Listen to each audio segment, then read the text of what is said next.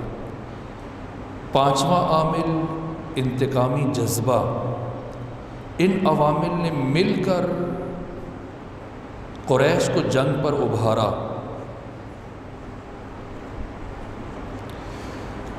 2 ذی الحج 2 ہجری یعنی چند مہینے کے بعد، 2 مہینے کے بعد کہہ سکتے ہیں، ابو سفیان 200 افراد کے ساتھ آیا اور جو کیا میں نے آپ کو بیان کر دیا۔ یہ حملہ ایک بڑے حملے کی تمہید تھی۔ اب ابو جہل کا بیٹا اکرمہ، نمبر 2 صفوان بن امیہ، نمبر 3 عبداللہ بن ربیعہ، یہ جو مکہ کے بڑے بزنس مین تھے، انہوں نے اور باقی دوسرے تاجروں نے طے کیا کہ اب مسلمانوں کے خلاف ایک فیصلہ کن جنگ لڑی جائے، اور اس فیصلہ کن جنگ کے لیے جو مال چاہیے تھا سب نے اپنے گزشتہ سال کا جتنا بھی منافع تھا، جتنی بھی منفعت تھی، اسے جنگ احد کے لیے وقف کر دیا، جس کی مقدار 50,000 مسقال سونا اور 1,000 اونٹ، اس سارے مال کو انہوں نے جنگی مصارف کے لیے مخصوص کیا۔ مال کا انتظام ہو گیا، افراد کہاں سے آئے؟ اس لیے کہ جنگ بدر کے تجربے کے بعد قریش کے اوپر مسلمانوں کا، بالخصوص علی ابن ابی طالب کا ایک ایسا رعب طاری ہوا، خوف اور ہیبت طاری ہوئی کہ بہت سارے افراد اور بہادر اب پیغمبر کے ساتھ مقابلے پر آنے کے لیے ہچکچا رہے تھے، بہانہ جوئی سے کام لے رہے تھے۔ اس لیے اکابرین قریش کو لشکر تیار کرنے کے لیے بہت مشکل کا سامنا کرنا پڑا۔ از جملہ انہوں نے ایک معروف شاعر عمر بن عبداللہ کو قائل کیا، رقم دی کہ وہ ایسے کلام لکھے، جا کے اپنے کلام مختلف قبیلوں میں پڑھے، لوگوں کے جذبات کو برانگیختہ کرے، ابھارے اور سپاہیوں کی تعداد میں اضافے کا سبب بن جائے۔ چنانچہ عمر بن عبداللہ معروف شاعر یہ قبیلہ تہامہ کے پاس گیا اور بنی کنانہ کے پاس، اور صرف یہ ایک شاعر ان 2 قبیلوں میں سے 700 افراد، 700 سپاہی اپنے ساتھ شامل کرنے میں کامیاب ہو گیا۔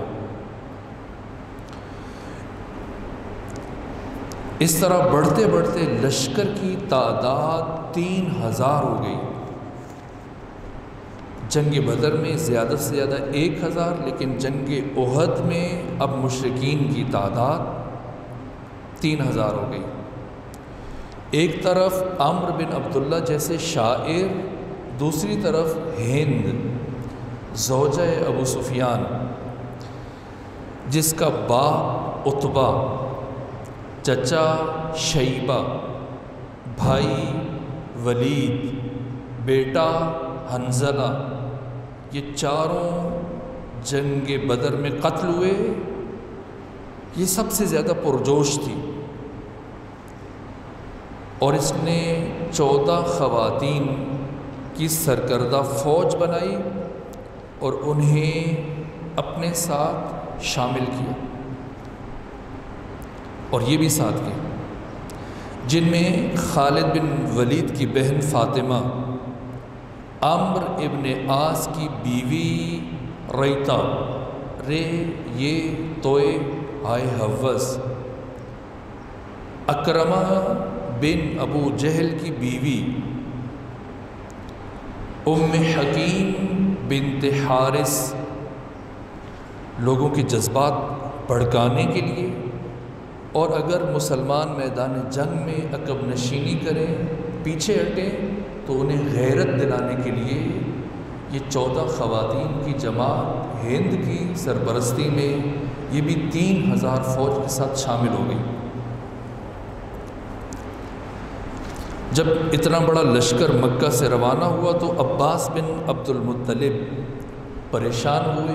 پیغمبر کے چچا، جنہوں نے اپنا اسلام چھپا رکھا تھا، اظہار نہیں کیا تھا، انہوں نے بنی غفار کے قبیلے میں سے ایک شخص کو اجرت دے کر خط لکھا پیغمبر کے لیے، اور پیغمبر کو ساری صورتحال کی خبر دی، اور پیغمبر نے تصدیق کرنے کے لیے 2 مسلمانوں کو بھیجا، اور ان 2 مسلمانوں نے جب 3000 کا لشکر اپنی نگاہوں سے مدینہ کی طرف آتے ہوئے دیکھا، تصدیق کی، تو اب پیغمبر اکرام اسلام نے جوابی حملے کے لیے لشکر کی تیاری کا حکم دیا۔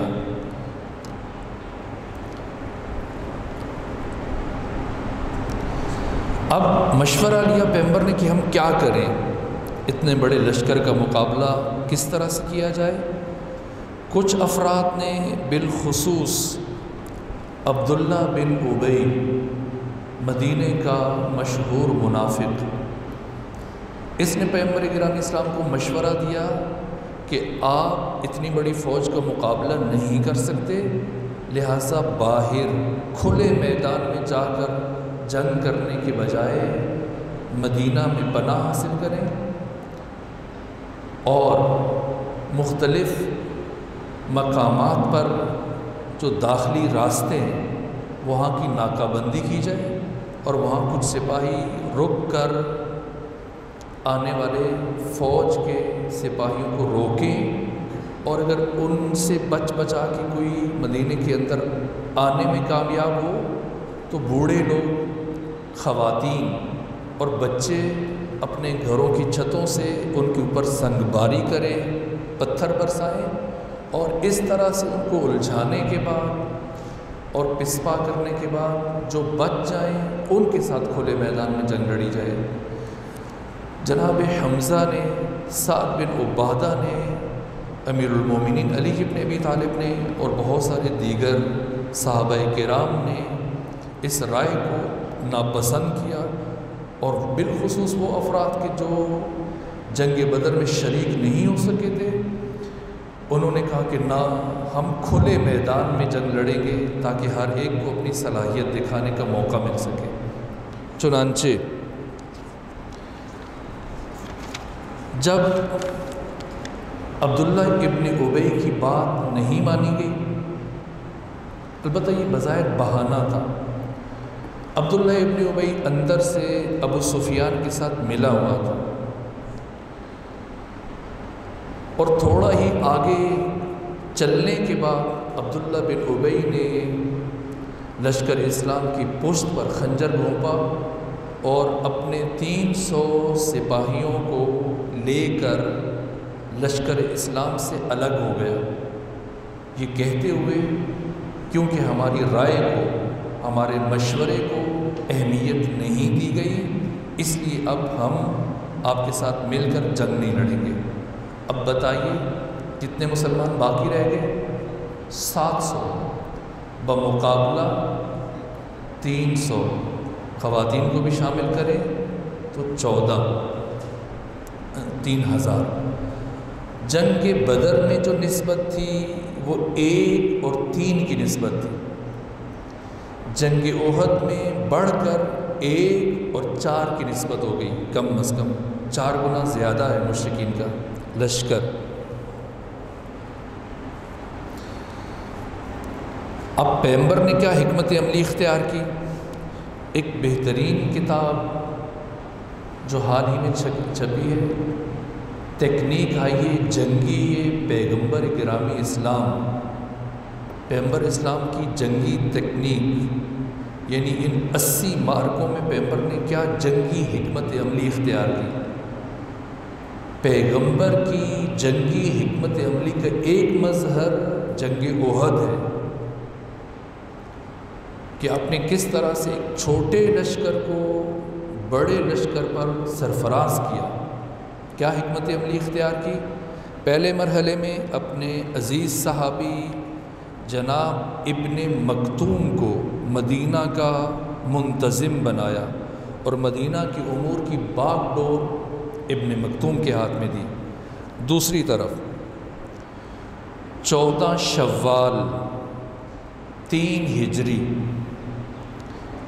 1000 کے لشکر کے ساتھ پیغمبر نکلے، جس میں سے میں نے آپ کو عرض کیا کہ 300 کم ہو گئے۔ باقی دوسری طرف قریش نے 12 شوال کو پیش قدمی کی اور کوہ احد کے قریب پہنچ کر قریش کے لشکر نے پڑاؤ ڈالا، جس کے جواب میں پیغمبر 14 کو روانہ ہوئے۔ ایک اور اہم بات، ایک طرف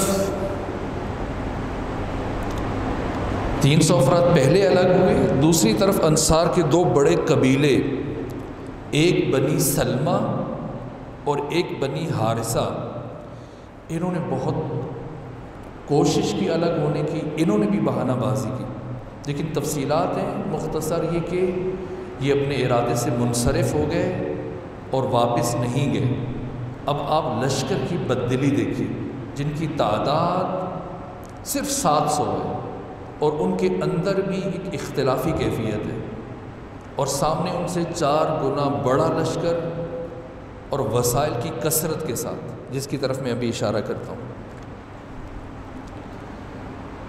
اب پیغمبر نے ان 700 سپاہیوں کو کس طرح سے مرتب کیا؟ پہلے دامن کوہ میں پڑاؤ ڈالا، 15 شوال کو پیغمبر کوہ احد میں پہنچے اور اپنے مورچے مرتب کیے۔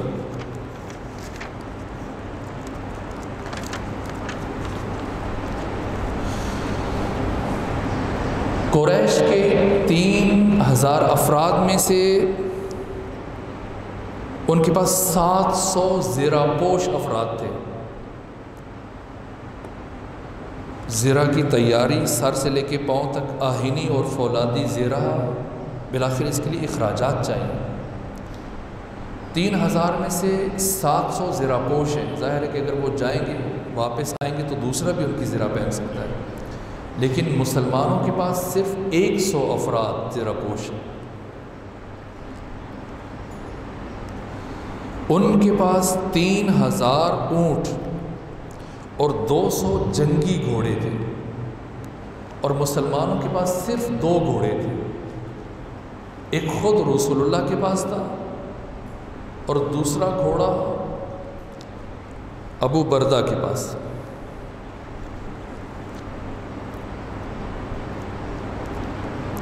اب پیغمبر نے کیا حکمت عملی اختیار کی؟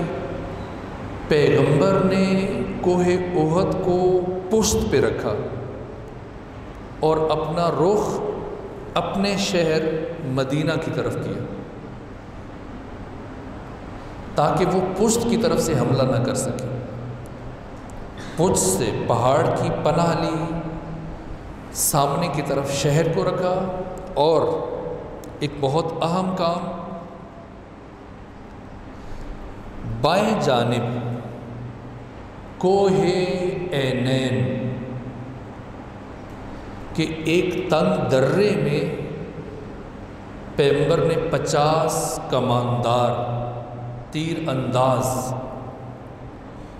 عبداللہ بن جبیر کی زیر نگرانی معین کیے اور فرمایا ہم جیتیں یا ہاریں،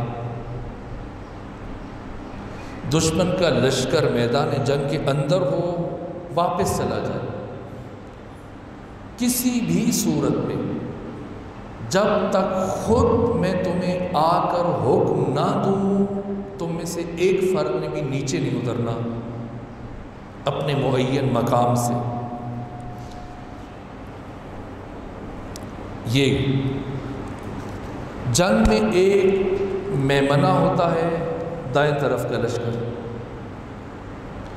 ایک میسرہ جو بائیں جانب کا لشکر ہوتا ہے، ایک قلب لشکر ہوتا ہے، یعنی لشکر کا دل، درمیانی حصہ۔ ایک مقدمۃ الجیش ہوتا ہے، لشکر کے آگے کا ایک ٹکڑا جو پیش قدمی کرتا ہے، جو وہ سرپرست ہوتا ہے جنگ کا، اس کے پاس لوا ہوتی ہے، اس کے سر کے اوپر اس کا سایہ ہوتا ہے، اسے کہتے ہیں لوائے جنگ۔ اور علم جنگ کو رایا کہتے ہیں، جیسا پیغمبر نے فرمایا لَأُعْطِيَنَّ الرَّأْيَةَ رَأْيَتْ غَدًا رَجُلًا كَرَّارًا غَيْرَ فَرَّارٍ۔ امام حسین علیہ السلام کی بھی حکمت عملی، جیسا کہ امام حسین نے مدینہ سے چلتے ہوئے اپنے خط میں یہ تحریر فرمایا تھا کہ وہ اسیرو بسیرت جدی رسول اللہ و ابی امیر المومنین، کہ میں اپنے قیام میں اپنے نانا محمد، اپنے بابا علی کی سیرت پر عمل کروں گا۔ روز عاشور مختصر ترین لشکر ہے، 72 افراد، لیکن امام حسین نے ان میں بھی میمنہ بنایا، میسرہ بنایا، قلب لشکر بنایا، علمبردار، ساری ترتیب۔ پیغمبر اسلام نے میمنہ کا سربراہ کسے بنایا اور میسرہ کا سربراہ؟ سردار انصار سعد بن عبادہ، پیغمبر کا وفادار اور جان نثار سپاہی، جان نثار صحابی۔ سعد بن عبادہ کو میمنہ کا سردار بنایا گیا، اسیر بن حزیر کو میسرہ کا، جیسے آپ اردو میں اسیر لکھتے ہیں، بس لکھیں اسیر اور پڑھیں گے اسیر بن حزیر۔ اپنے عزیز صحابی مصعب بن عمیر کو لوائے جنگ دیا، اور رعیت جنگ یعنی جو علمبردار کہلاتا ہے جنگ کا، علی بن ابی طالب کے سپرد کیا۔ ادھر کون ہے میمنہ میں اور میسرہ میں؟ میمنہ خالد بن ولید، میسرہ ابو جہل کا بیٹا اکرمہ۔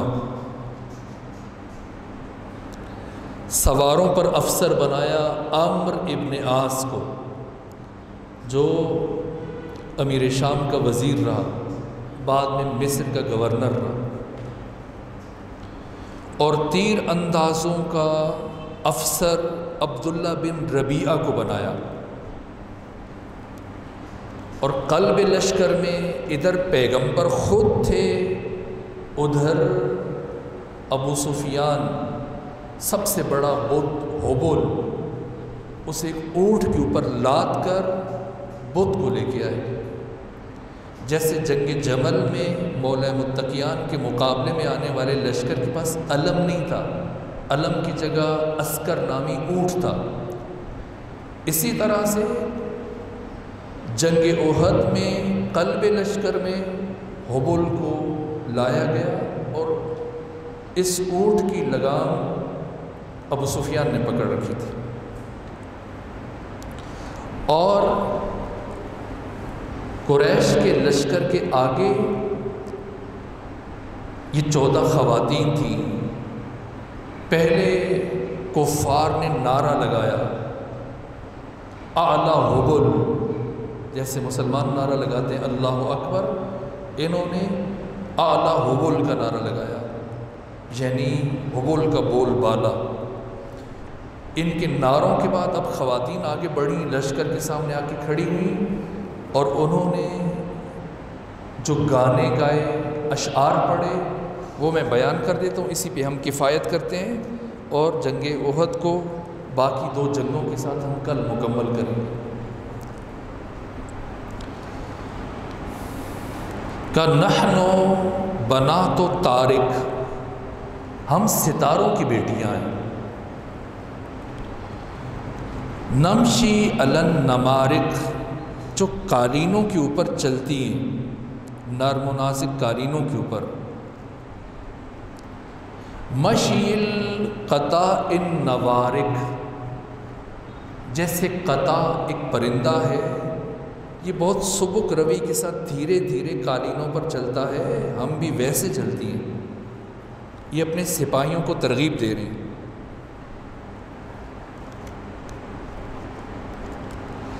والمسک فی المفارق، ہم نے جو سندور بھرا ہے اپنی مانگ میں، اس میں مشک پرفیوم ہے، اسے لگایا ہے تمہارے لیے۔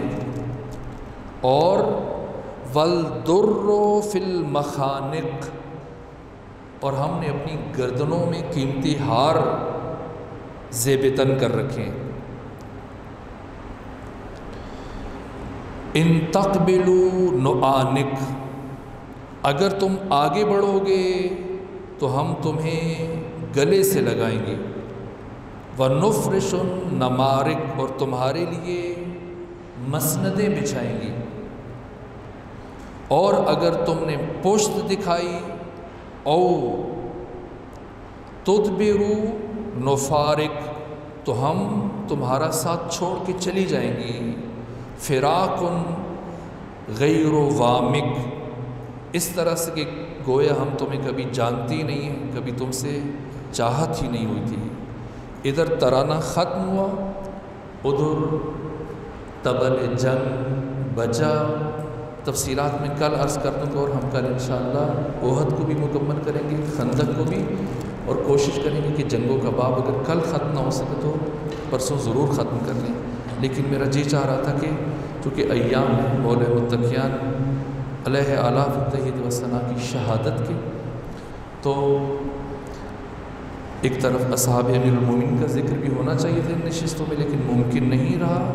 ان میں سے ایک شخصیت کا ذکر میں کرتا ہوں، وہ بہت عظیم الشان شخصیت ہیں، جن کا نام ہے صعصعہ بن سوحان ابدی۔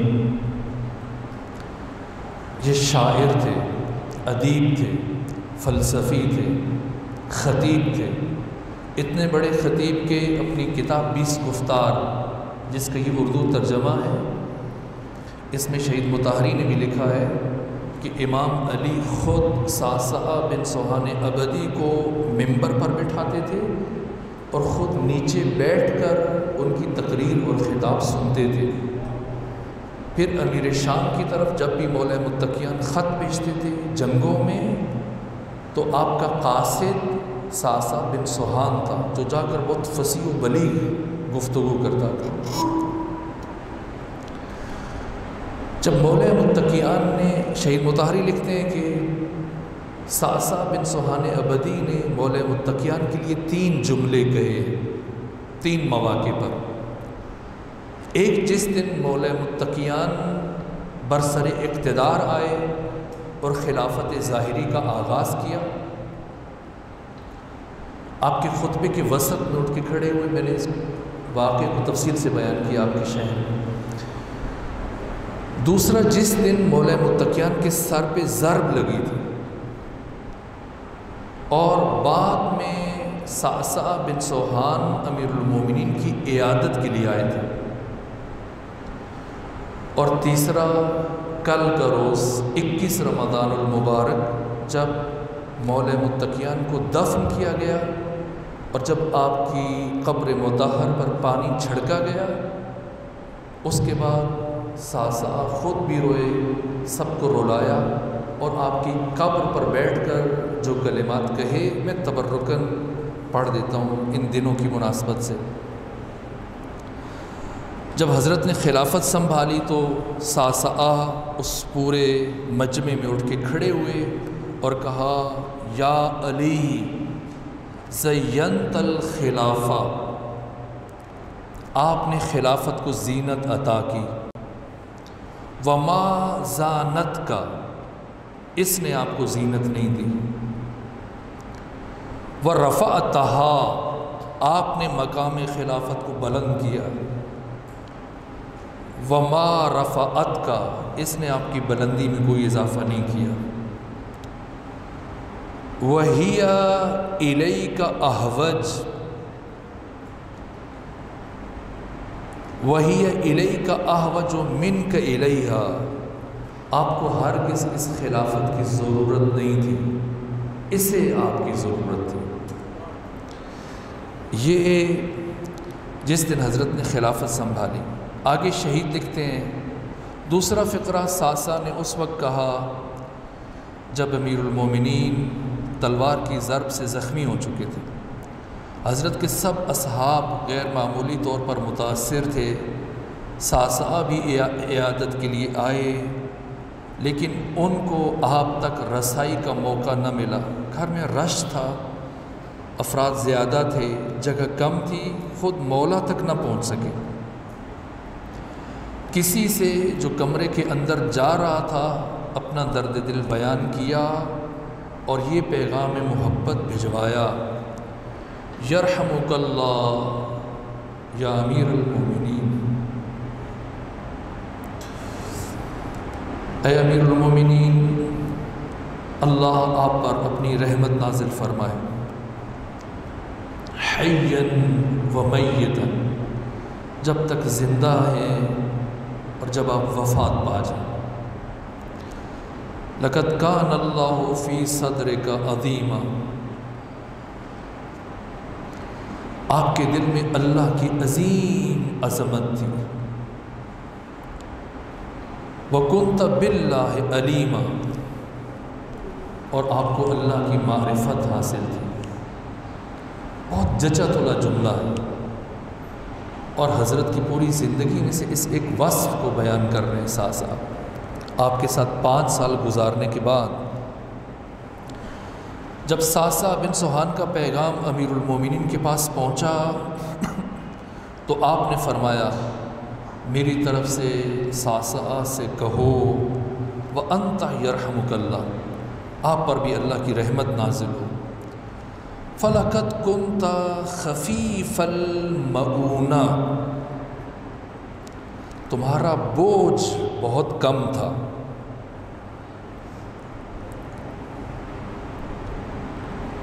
کثیر المعونہ، اور تم سے مدد بہت زیادہ ملتی تھی۔ کچھ لوگ ہوتے ہیں، آپ دوست ہیں مثلا، ان کے لوازمات اور ان کے لیے آپ کو ان کی نازبرداری زیادہ کرنی پڑتی ہے، لیکن جب مشکل بن جائے تو وہ آپ کی بہت کم مدد کرتے ہیں اس نسبت سے۔ علی بن ابی طالب فرما رہے ہیں اللہ آپ پر بھی اپنی رحمت نازل فرمائے، آپ کا بوجھ بہت کم تھا لیکن آپ سے مدد بہت زیادہ تھی۔ تیسری بات ساسا نے حضرت کے دفن کے بعد کہی،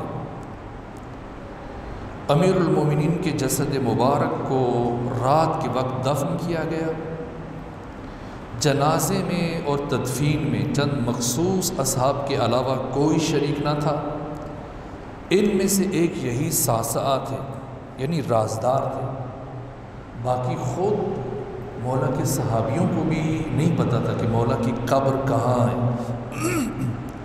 21 رمضان سے ہارون الرشید کے اقتدار تک حضرت کی قبر مخفی رہی،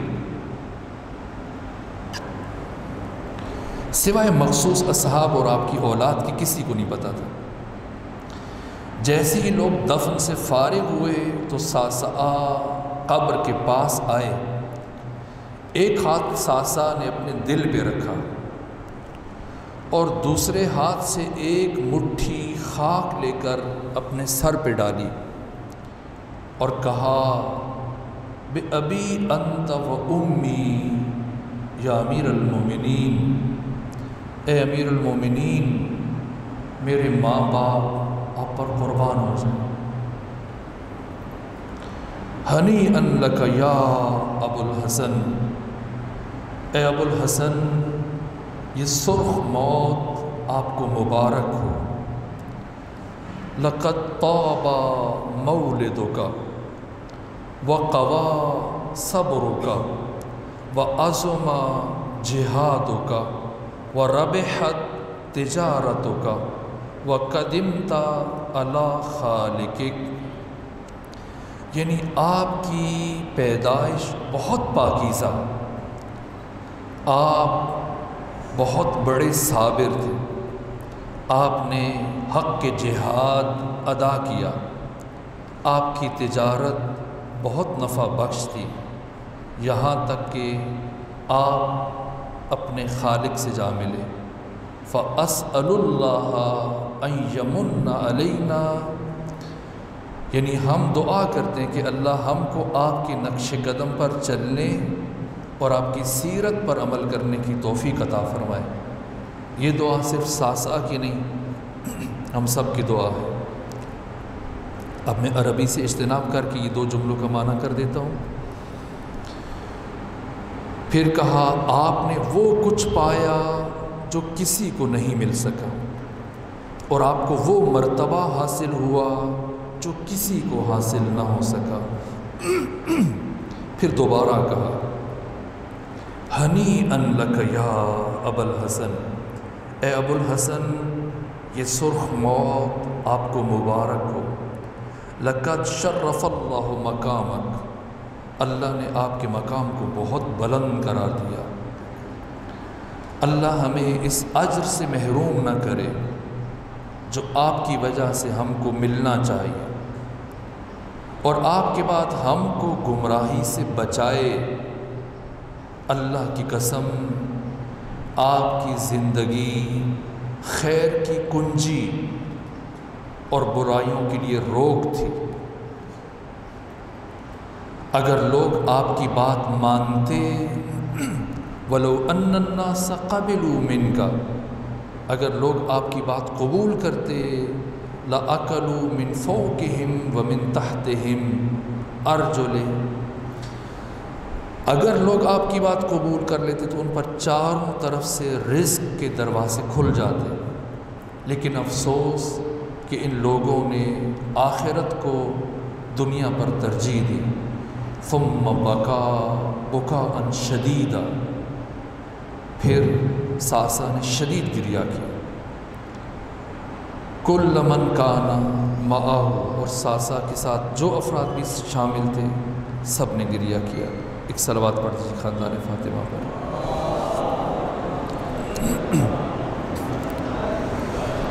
میں نے اپنی طرف سے کم بیان کیا، لیکن باہر پھر بھی کچھ منٹ اوپر ہو گئے۔ انشاءاللہ کل جنگ احد کو بھی مکمل کریں گے۔ میں آہستہ آہستہ اس لیے بیان کرتا ہوں کہ دوست شکوہ کرتے ہیں کہ جب آپ تیز بولتے ہیں تو ہم لکھ نہیں سکتے، اس لیے کوشش یہ ہوتی ہے کہ آپ شامل ہو جائیں۔ اس کے باوجود انہوں نے کہا کہ 1 ہجری سے لے کے 10 ہجری تک کے جو واقعات بیان کیے گئے تھے وہ آپ لوگ نہیں لکھ سکے۔ اس کا مطلب یہ کہ درس پہ بہت سست روی کا شکار ہو جائے گا، لیکن کل ہم 4-5 منٹ مزید پہلے شروع کر دیں گے تاکہ بعد میں تاخیر نہ ہو، اور جنگ احد کو بھی مکمل کریں گے، جنگ خندق کو بھی، اور جنگ خیبر کو بھی بیان کرنے کی کوشش کریں گے انشاءاللہ۔ والسلام علیکم ورحمۃ اللہ وبرکاتہ۔